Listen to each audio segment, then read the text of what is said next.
Non, je ne crois pas que ce soit aussi simple. Donc il y a deux solutions. C'est soit la personne, on a réussi à faire en sorte que par des questions très saines, elle trouve par elle-même ce qu'on appelle la motivation, l'envie, la chose qui va faire que finalement elle va se rendre compte qu'elle a envie de fumer et qu'elle a envie d'arrêter de fumer. Et donc elle va décider par elle-même d'entreprendre cette démarche. Ou alors, si définitivement c'est un faux objectif pour elle, c'est-à-dire qu'elle n'a pas envie d'arrêter de fumer, ben, c'est qu'on l'a manipulée. On l'a manipulée dans une direction vers laquelle elle voulait pas aller. Et moi, en fait, je vois, si je reviens à ma question personnelle, je considère pas que ce soit ma mission de faire arrêter les gens de fumer. Non. Je veux dire, une personne qui vient me voir, la première question que je me pose, c'est est-ce qu'elle a vraiment envie d'arrêter?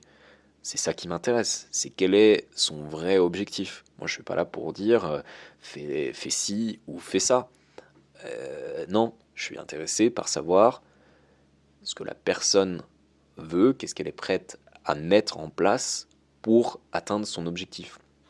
Et donc pour ça, la base c'est en fait d'écouter, c'est de demander, c'est d'être présent, c'est de demander à la personne des questions comme ça qui vont la faire réfléchir, qui vont montrer véritablement quelque part la direction dans laquelle on veut aller.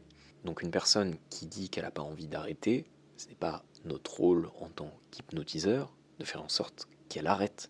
On n'est pas non plus les mercenaires de je sais pas qui pour faire en sorte que la personne arrête. Ce n'est pas notre job. Donc si à un moment c'est ce qui se produit, eh bien, quelque part c'est que la personne, on est allé contre sa volonté, on l'a forcé et on l'a pas écouté.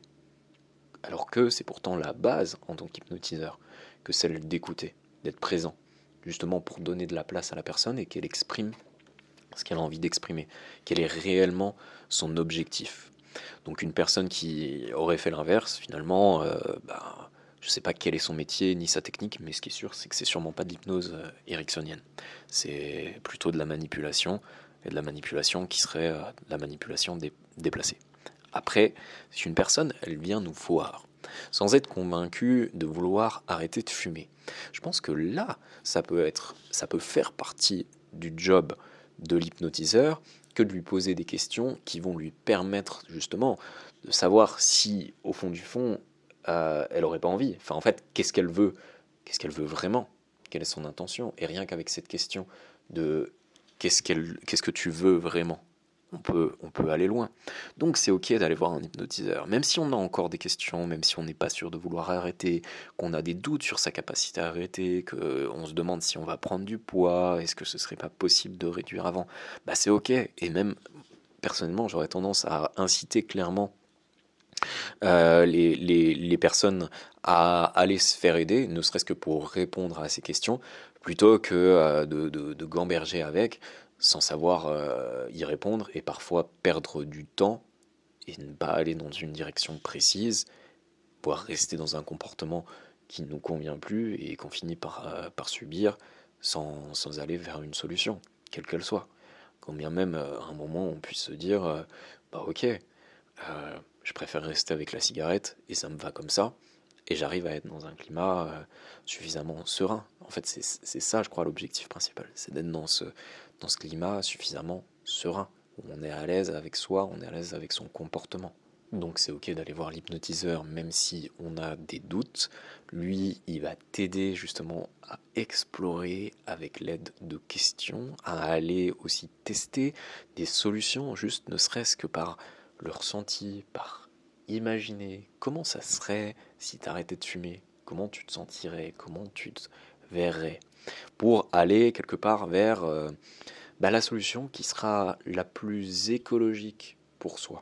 Je crois que c'est peut-être la notion principale, celle de l'écologie pour ça, pour soi.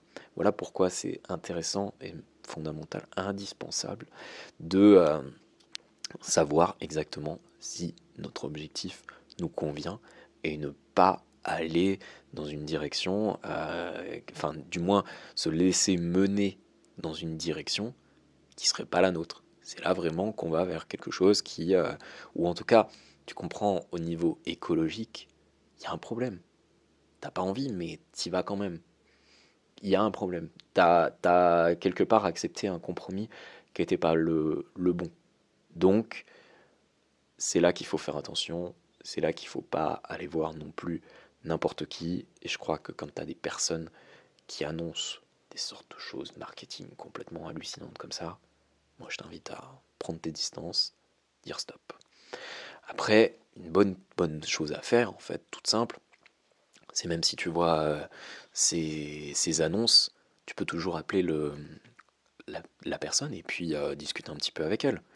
Euh, Lui demander, même si, enfin, bon là ça fait un peu, ça fait un peu test, tu vois, mais lui demander s'il y a des garanties de succès, lui demander si c'est possible d'arrêter même si on n'est pas ok. Je pense que c'est des questions qui rapidement vont amener le praticien à se dévoiler. Et tu vas voir si sa pratique elle est saine directement.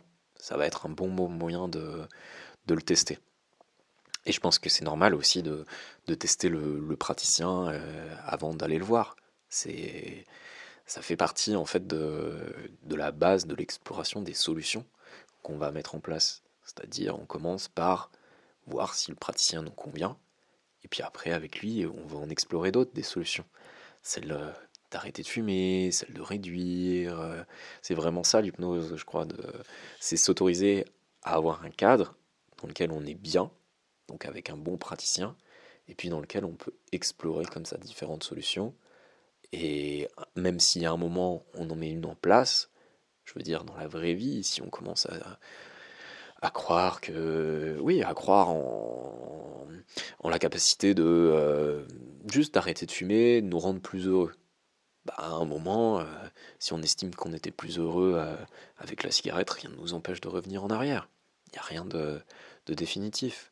Je pense que c'est ça le côté, on s'autorise à explorer, et puis en même temps, revenir en arrière si à un moment on a besoin de revenir en arrière, à partir du moment où c'est plus écologique pour nous. Ceci étant dit, si toi t'en es à cette étape de je souhaite arrêter, je suis convaincu de vouloir expérimenter la vie sans cigarette, je te mets dans la description un lien vers une formation que j'ai publiée et qui se passe sur 30 jours. 30 jours où, étape par étape, on va respecter ce côté de est-ce que c'est bien mon objectif, qu'est-ce qui me motive là-dedans, quelles sont les émotions qui font en jeu, comment je les fais monter, comment je les mets à mon service, comment j'apprends à couper l'envie, éviter la rechute et établir ce changement durablement. Donc je disais, ça se passe sur 30 jours, c'est un exercice par jour. Cette formation, je l'ai voulu simple, facile à suivre, tu verras, ça va droit au but. C'est moins de 10 minutes par jour, donc si tu souhaites passer à l'action, je te dis à tout de suite dans la première vidéo.